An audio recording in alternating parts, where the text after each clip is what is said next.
Your full name? My name is Pearl Labrum. And do you know why your parents selected this name for you? Well, I have a theory. I think that they thought that Pearl come from oysters and thought maybe I looked like an oyster.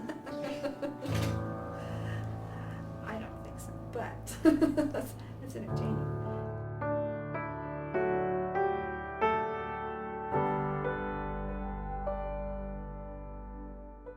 No, we lived in a little house in Spanish Fork River Bottoms, and it didn't have running water, it didn't have electricity, and it was during the Great Depressions, and so we were really poor. We were poor as church mice, you might say, when we were really young. I don't remember ever getting anything very much. We were lucky in the Depression to get an orange in our stocking, but I remember one year I was in the first grade and there was nothing in my stocking at all. Of course, my dad laughed and said, "Oh, you were too naughty this year and Santa Claus couldn't give you anything." It didn't bother me then, but when I went to school the first day after, why, everybody had their little toys and I had none, and then I cried. I just know that we were so poor that sometimes we only had bread and milk. We were lucky to even have bread and milk to eat. And I know we would go up the river bottoms and get asparagus in the spring and currants along the river bottoms to eat and things like that. But after we moved to Salem, we had plenty of food and that, and I was required always to work on the farm and help my dad and hauling hay and doing beets and all kinds of things. And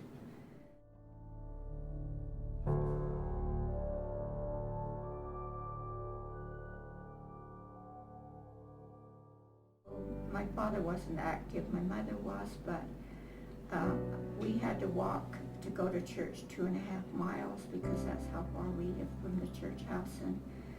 But I loved to go to primary because the primary teacher is the one that got me really interested in the gospel.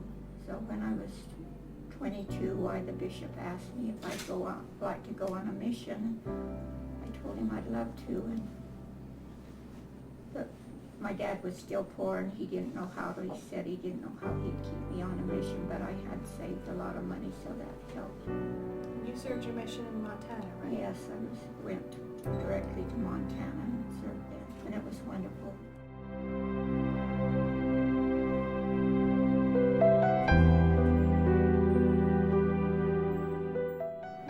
I was always curious about the family, and I'd ask my dad to ask his mother, Grandma Coyle, "Well, tell me about your people," as a teenager. And I'd say, "Will you ask Grandma?" And she'd always say, she'd look at me because she'd know I'd already asked her, and she'd say,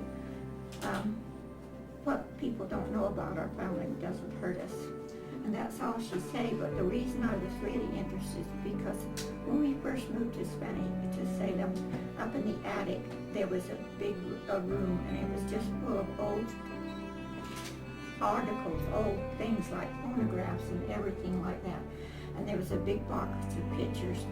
We were not supposed to ever go into it, but me as being a curious person, when my dad and mother would leave to go, I'd know, well, they'll be gone. And so there was a key hanging way up high, and so I managed to get the key down and take it up and unlock the door and go in and go through all of these old things, these old phonographs, and there was a pump organ and all kinds of old things.